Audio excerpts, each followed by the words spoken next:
Good morning. मैं प्रभुदयाल इधरिया, सहायकाचार्य इतिहास,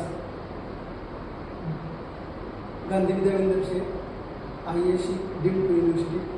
आज हम पढ़ने जा रहे हैं इतिहास का पाठ्यक्रम के स्थान एवं महत्व। सबसे पहली बात, इतिहास क्या है? इतिहास का हमारे जीवन में क्या महत्व है?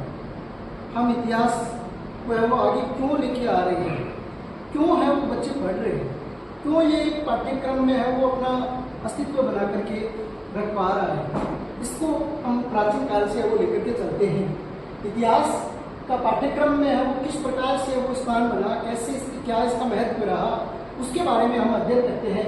तो सबसे पहले हम देखते हैं कि मनुष्य जिन अपने विचारों का आदान प्रदान करता है, प्राचीन काल से चले आ रही जो परंपराएं हैं, उन परंपराओं को आगे लेकर के आता है, वो माध्यम प्राचीन काल से कहानियों के माध्यम से, कथाओं के माध्यम से, दंत किंवदंतियों के माध्यम से है वो सर्वदा कालीन से है वो चला आ रहा है। ये हमारे यहाँ वो चरित्र, विचार, संस्कृति, संस्कार आदि है, उनको आगे आने वाली पीढ़ियों में हस्तांतरण करने का वो कार्य में मुख्य भूमिका निभाता है, जिसके अंतर्गत हमेशा हम अपने माता पिता, दादा दादी, नाना नानी आदि हम अपने जितने भी रिश्तेदार हैं उन रिश्तेदारों के पास में जब कभी भी जाते हैं तो बच्चे उनसे अपने तथा अपने से पूर्वजों के अनुभवों तथा इसके अलावा जो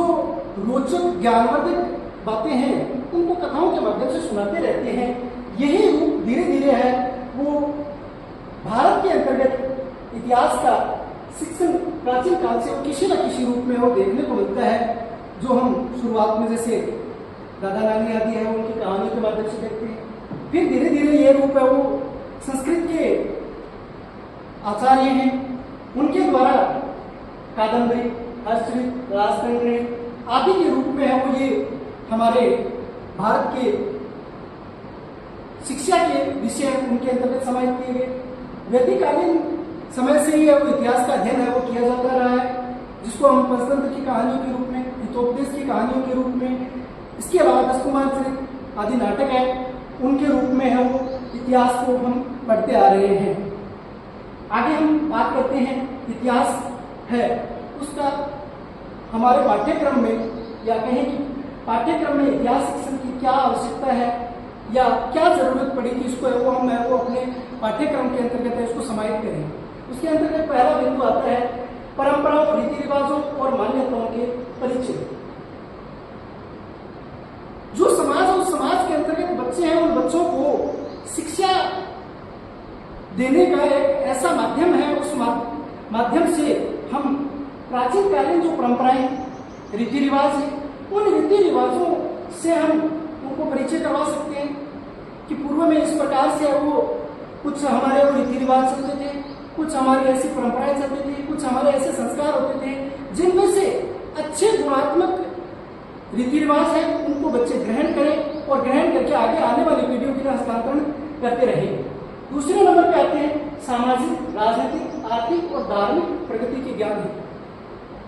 ये नहीं केवल परंपराओं और रीति रिवाजों तक सीमित है इतिहास, बल्कि प्राचीन कालीन धार्मिक रीति रिवाज, राजनीतिक स्थितियां हैं, आर्थिक स्थितियां हैं, उन स्थितियों को भी प्रस्तुत करके आगे आने वाले समाज के लिए एक नया आईना प्रस्तुत करता है कि कुछ इस प्रकार से उस समय में भी है वो धार्मिक रीति रिवाजें हैं, आर्थिक स्थितियां हैं, सामाजिक प्रगति का जो द्योतक रही है, राजनीतिक स्थितियां हैं, उनको आगे बढ़ाने के लिए एक नया आयाम प्रस्तुत करते हैं और वो आयाम है वो हम पाठ्यक्रम में वो हस्तांतरित कर देते हैं, तो आने वाली पीढ़ियां हैं उनको और उसमें प्रगति करने का एक नया जरिया मिल जाता है।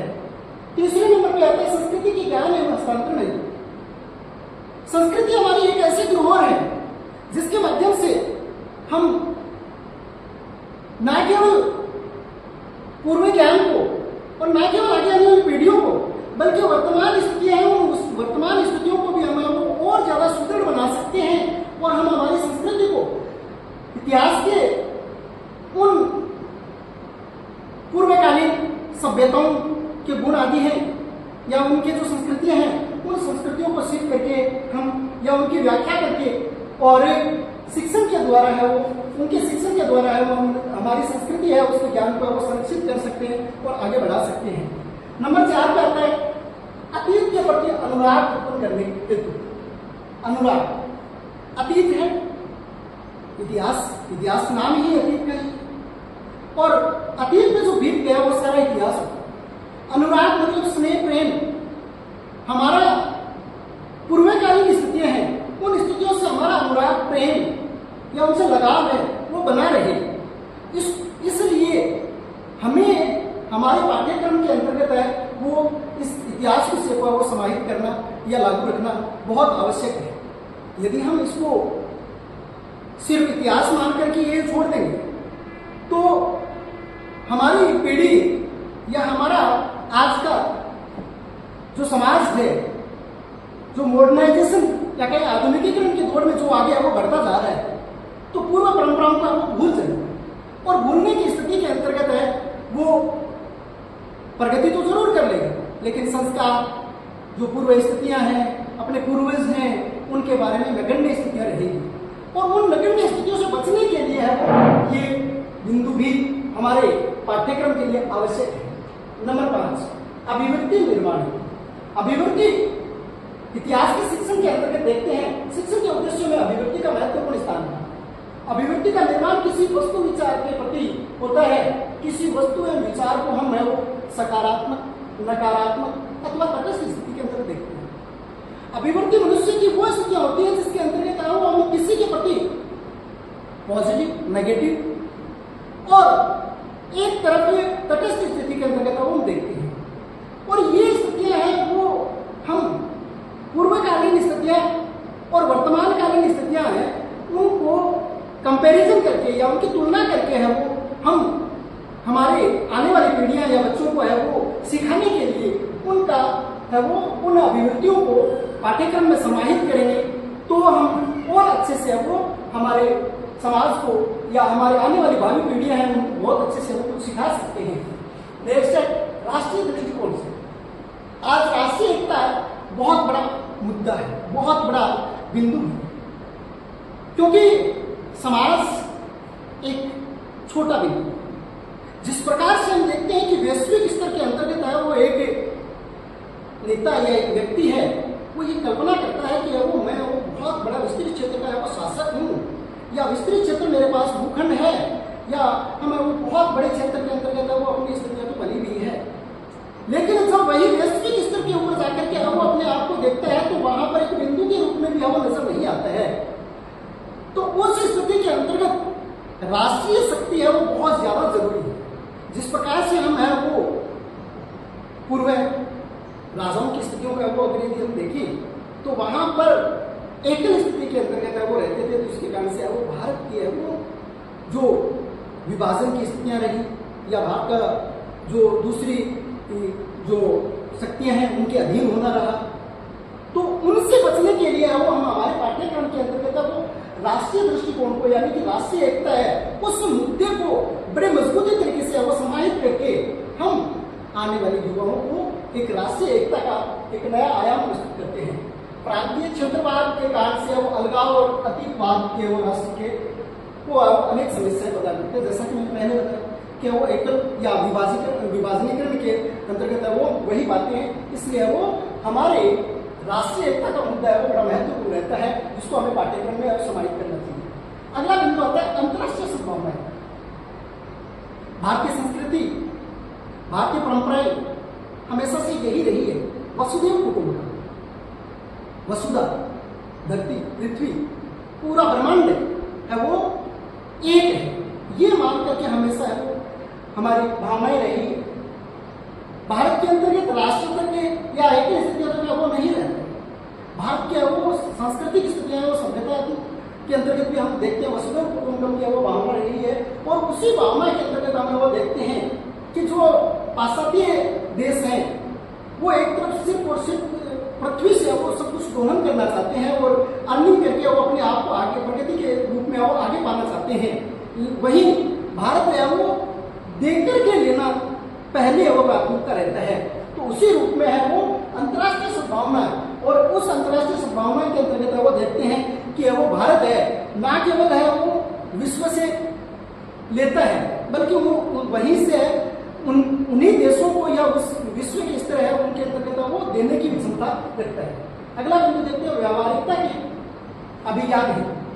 व्यावहारिकता क्या होता है? जिस प्रकार से हम हमारे समाज के अंतर्गत एक दूसरे से कुछ आदान प्रदान करते हैं, एक्सचेंज करते हैं, गिव एंड टेक की जो कंडीशन होती है वो कंडीशन है वो यहाँ पर होती है। इतिहास में सामाजिक, आर्थिक, राजनीतिक, आध्यात्मिक विचारों का परिचय, विचारधाराओं का परिचय करवा करके हमें व्यावहारिक कुशलता प्रदान करता है। अर्थात जो महत्वपूर्ण बिंदु है, यहाँ पर एक बिंदु छूटा हुआ है सांस्कृतिक, वो भी इसके अंतर्गत समाहित होता है। सामाजिक, आर्थिक, राजनीतिक, सांस्कृतिक और आध्यात्मिक विचारधारा। हालांकि सांस्कृतिक बिंदु है वो इस आध्यात्मिक के अंतर्गत वो समाहित हो जाते हैं, और इन्हीं बिंदुओं के वो सम्मिश्रण से ही वो व्यावहारिक कुशलता आती है। व्यवहार केवल ये नहीं है कि वो व्यक्ति अपने स्वार्थों की सिद्धि करने वही व्यवहार है। उस व्यवहार है वो सबके प्रति समरसता का भाव है, और यही समरसता का भाव भावी पीढ़ी के अंतर्गत वो पाठ्यक्रम के अंतर्गत वो व्यवहारिकता के अभियान हेतु या इस बिंदु को वो समाहित करके वो उस मूल्य को पा सकते हैं। अगला है मूल्यों के विकास के लिए। मूल्यों का विकास, मूल्य क्या है? मूल्य दैनिक जीवन में है वो हम जो कुछ भी वस्तु होती है उस वस्तु का जो भाव होता है या कहें कि वो उसकी रेट होती है, उसको मूल्य नहीं कहा जाता।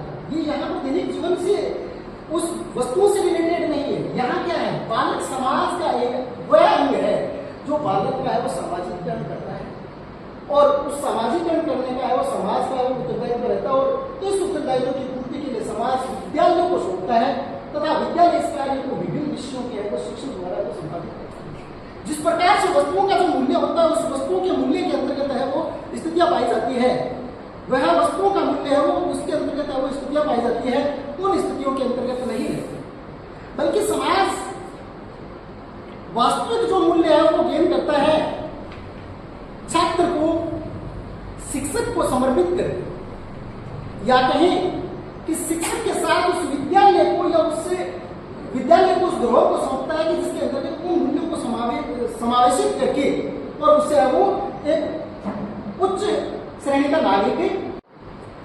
अगला बिंदु अपना है इतिहास शिक्षण का महत्व। इस इतिहास शिक्षण के महत्व को हम अगली क्लास में हम देखेंगे। धन्यवाद। जय हिंद।